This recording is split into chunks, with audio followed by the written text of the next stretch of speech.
Hello and welcome to the third and final part of the audios on using the information sheet.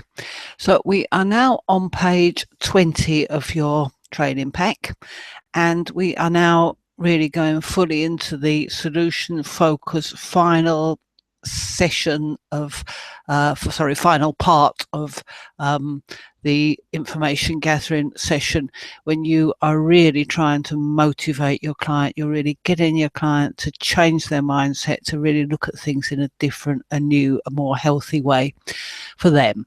So we're going to look at what the future holds for them, and you can say this to them quite explicitly. Let's have a look at a better future for you and what it will consist of, at the same time still finding out more and more about them. So begin by asking what they will do when they are lighter, and you may find there are a whole set of things which they've always wanted to do or wanted to do for a long time, perhaps things they used to do they can no longer do, that they are really looking forward to being able to take up. And it can be anything. It can be really major things, life-changing things. It can be things which are quite small, seem quite small, they're not small to them. Can work with whatever the client gives you. Now, leading on from that, it might not even be a separate question. This depends on how the conversation's going with the client, but ask what they would like to achieve longer term or long term when they are lighter. Lighter's a good word, by the way, a better word than thinner or slimmer. It has better emotional connotations of being able to fly, which of course is one of the metaphors we're working with in this course. So what do they want to achieve? Now, you may already have found that out from previous questions, or you may find that now they're moving forward and beginning to really grasp that they could be a better vision for them. They could have a better life. Something new comes out. So really pay close attention to what they're saying at this point. So often at this point, they really will be flying. They really will be going into quite big, quite profound, life-changing things. So it's not always the right time to ask the next question, but it's something you would generally want to get in somewhere, and that is, what are they going to do instead of overeating? And really, this is a question about changing their habits. That a lot of unhealthy behaviours are nothing more than habit. And certainly they will have bad habits around food, one of which will almost certainly be overeating. So it's at some point a good time to raise with them, how are they going to change that habit? And often an easy way to change a habit is to replace it with a good habit. So what are they going to do instead? By this time, they may well have some idea, because you may well have talked to them about exercising, doing other things, taking up hobbies, all sorts of things which can be good replacement behaviours. If you haven't, this could be a good time to introduce it. Now, really reinforce the benefits of a healthier lifestyle. What is the biggest benefit of losing weight, of being slimmer, being thinner, being lighter? Biggest benefit. And again, it's quite good to really focus them down, and one thing, bring it down to one thing, really gives you an idea what is really motivating them. Then question of change, which they will have been raised in all sorts of different ways, but beginning to say, how will you change? What about your life is going to change? And again, this is very much to do with breaking down those habits, changing habits. It's often worth at this point getting them to go into real detail about this and even begin to write things down. Perhaps 5 different things to do every day. So they really can see that change is possible, but it has to be done. You know, it's not something which is just in their head. It actually does mean changing behaviours in certain ways. Then, how will their life change? Now, this is a good bridging question in that you can talk about their everyday life. How will their eating habits change? Perhaps they're building in some exercise to every day, this sort of thing.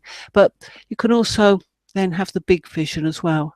How will their life as a whole change? What would they want to achieve? Going back to that first question of looking at what the future holds. And again, bringing in the social context. What will other people think? How are they going to be relating to the world around them?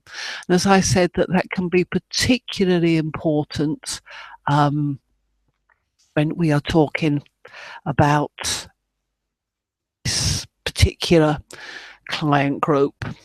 Okay, now the last set of questions I want to look at are the questions of the client's resources.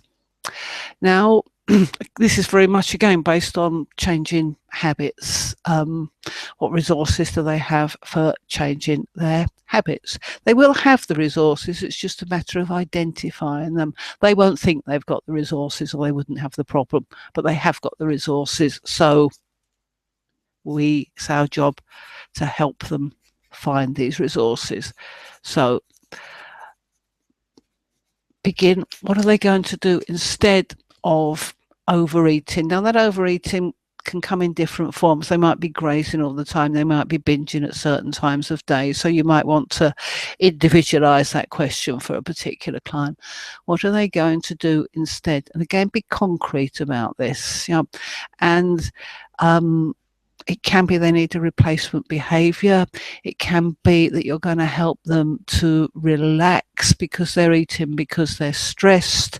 It can be that they're going to use exercise as a replacement. It can be all sorts of things, but really pin it down to some definite practical steps they're going to take to replace the bad eating patterns they have.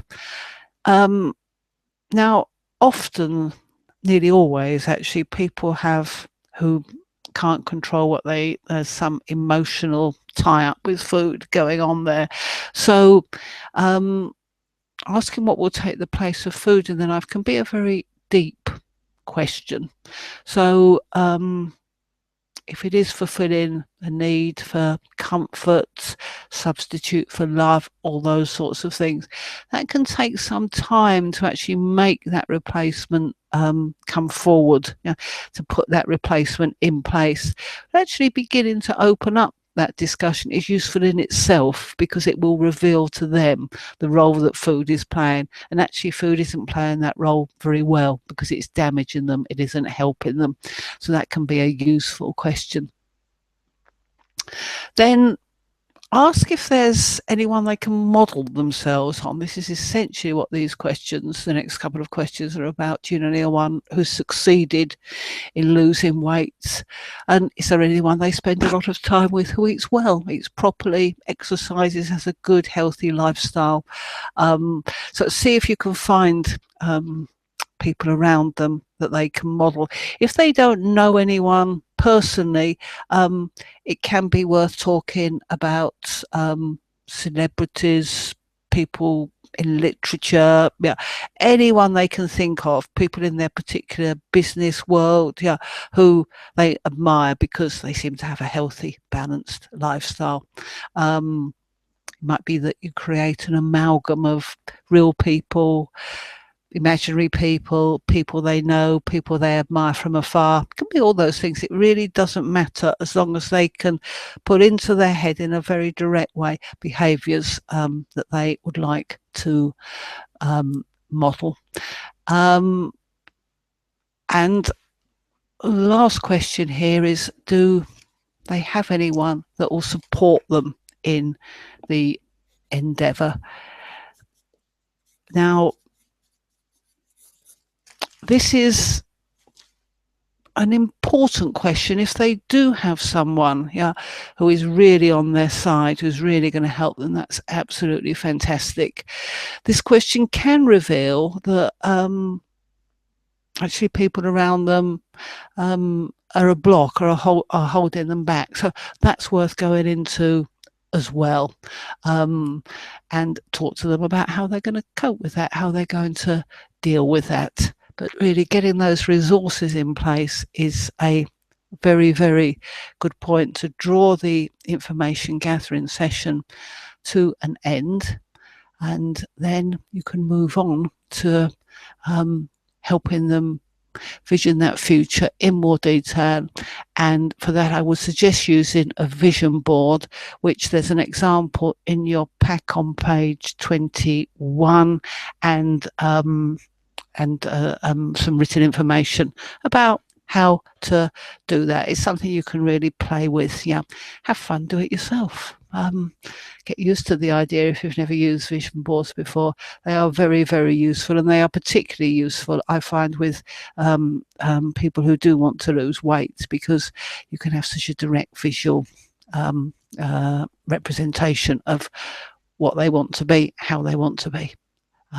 Okay, so I hope this has been useful to you, and I will see you very shortly for webinars, audios, other material for Module 2. So thank you very much.